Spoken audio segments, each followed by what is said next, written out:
Hello, Maverick traders, and welcome out to your daily currency recap. This is Ankit here, and let's break down today's market price action. It's a Wednesday, February the 12th. Let's get into it. As always, we'll be taking a look at broader market analysis, take a look at what's happening in the currency baskets, look at the news, and then most importantly, talk about our upcoming setups ahead. Let's get into it.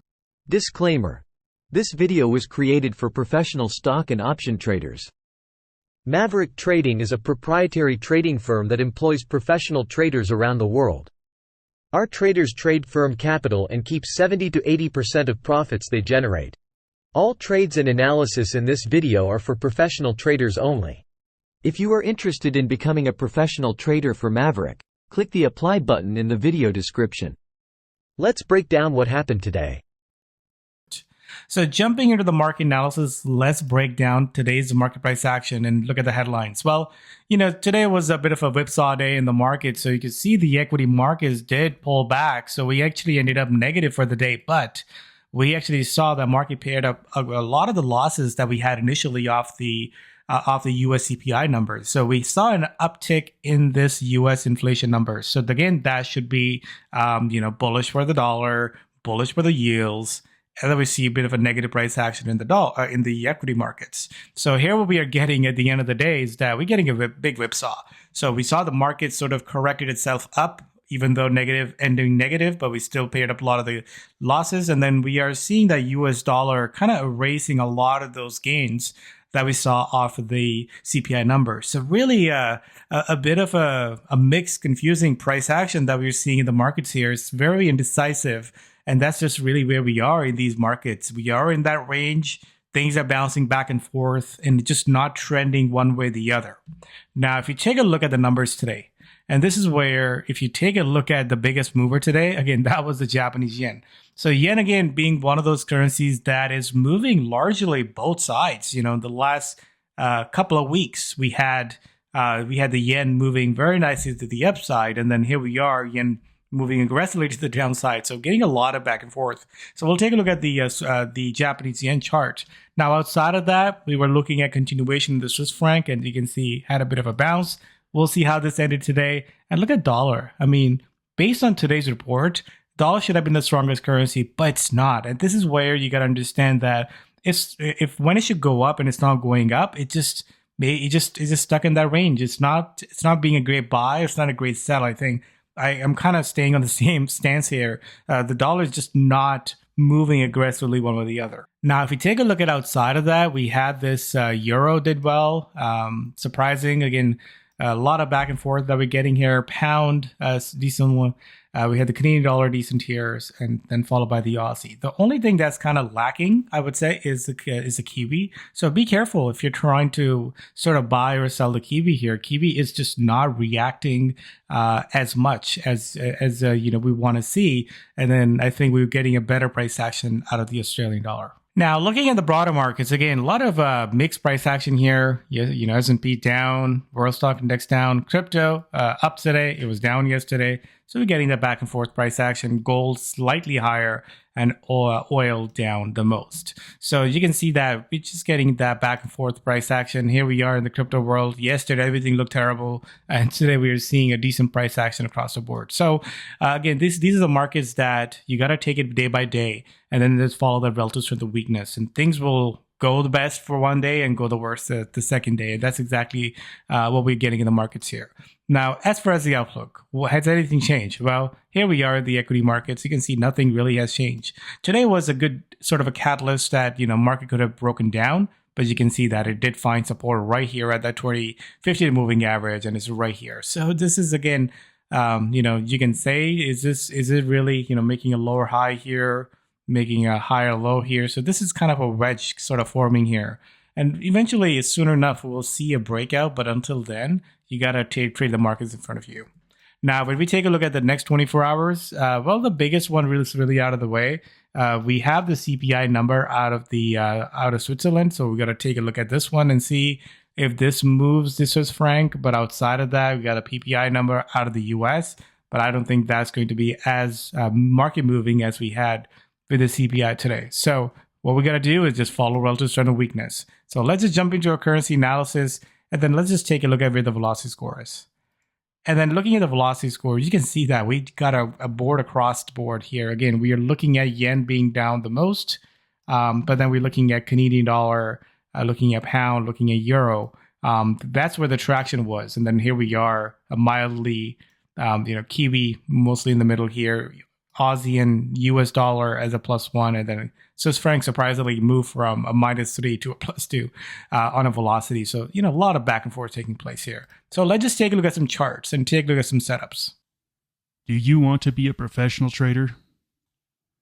Maverick Currencies is the oldest US-based Forex and crypto prop trading company that will pay you for trading with our capital. Trade our capital and keep 70 to 80% of the profits. We are looking for traders just like you that are hardworking and motivated. Click the apply link on the top right of this video to see if you have what it takes. That link takes you to a 4-minute video that explains the trader position available, and you read a list of FAQs that answer pretty much all the basic questions you have at this point. After watching the video and reading the FAQs, if you're interested, fill out an application, then you'll watch the full-length recruiting video, and then schedule an interview with one of our traders. Are you our next trader? So taking a look at the charts and setups, let's just start with the broader markets. And this is what I was referring to earlier. You can see that big move down in the markets. And pretty much all day, we kind of made a bit of a recovery. But you can see that it didn't really break higher and it didn't really break lower. So usually, I like to look at the initial candle, see which way it breaks, but it just didn't break anywhere. So we're range bound here. On a 4-hour chart, an hourly chart, you can see that it just nothing looks good over here as far as the technical setups goes. Now, when we take a look at the dollar, and I think this is where some traders are finding that confusing is, look at the 15-minute chart on the dollar. We had a nice little breakout to the upside. Again, that was bullish report for the US dollar. And then literally a few hours later, here we are down low here.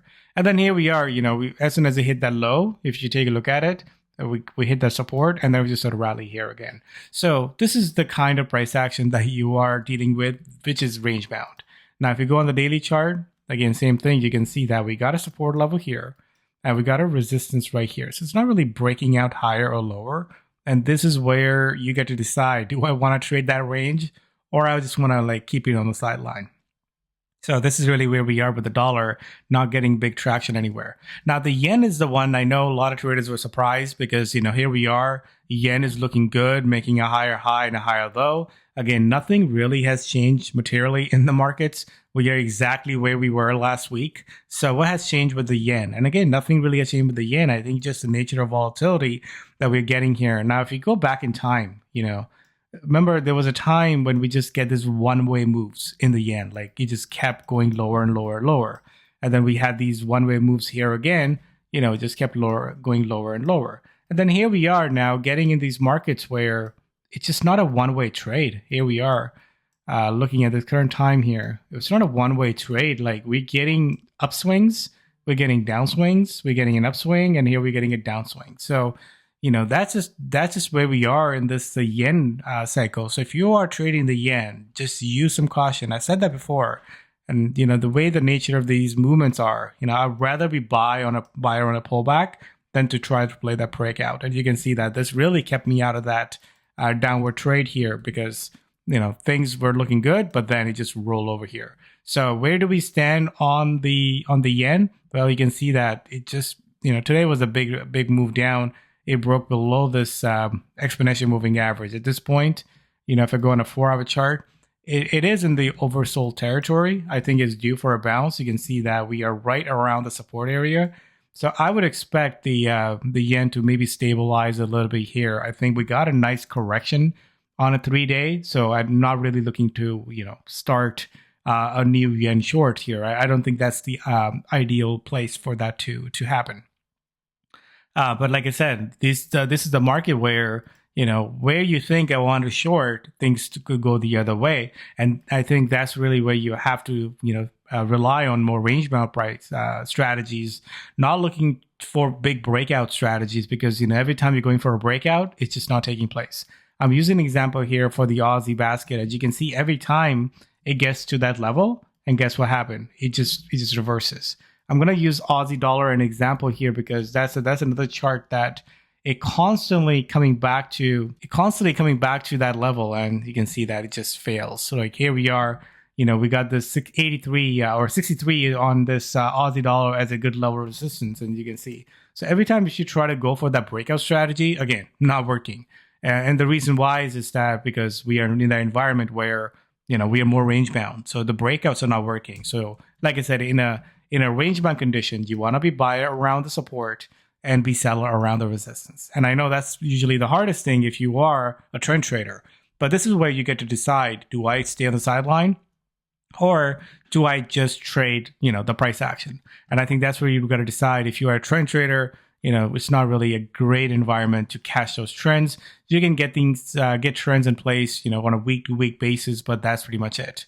You can see a lot of the big bounce took place in the yen crosses. So I want to take some time on these yen crosses here as well, because you can see that yen crosses has been in a downtrend, but then we're getting a nice bounce here. So we're not really surprised that we're getting a bounce, because usually, we do have bear rallies in a trend. Now, if I go out in the time frame, and it's something I talk about over and over, is that whatever time frame you're trading, to consult with that one time frame above. So as we're looking at velocity in 4-hour chart, take a look at daily chart to see where the trend is. As you can see, not surprising that market did reverse off that level. Now that's a strong support level, and we keep bouncing off that. Here with the CAD yen, same idea. Here with the euro yen, same idea. We are bouncing off these key levels. So you got to trade those ranges. You got to be aware of those levels so you don't get caught up in those moves when they're happening. Now, let's just take a look at Swiss franc currency basket, because this is, again, the one that we were exclusively watching. And let's just see how the Swiss franc ended today, because Swiss franc had a bit of a bounce today. And look at that.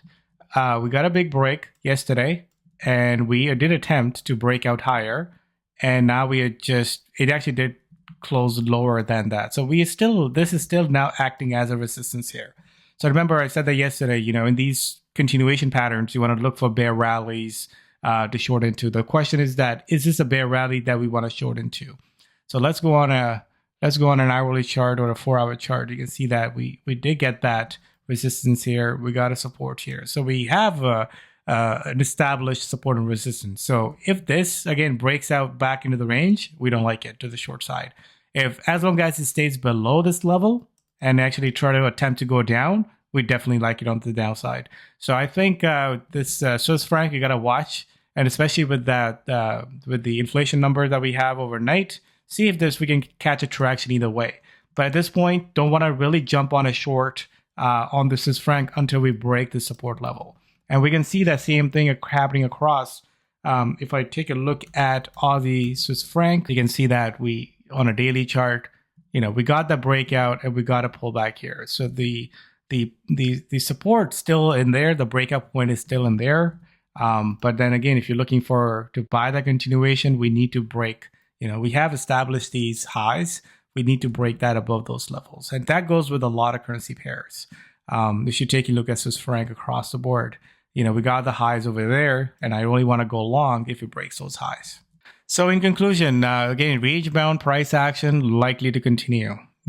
As much as we want to hate it, this is what we have in front of us. So trade that market in front of you and make changes to your strategy based on how the markets are moving. So we are in this range-bound condition. When we go directional, then that's where you change your strategies as well. And then you constantly have to shift with those market conditions.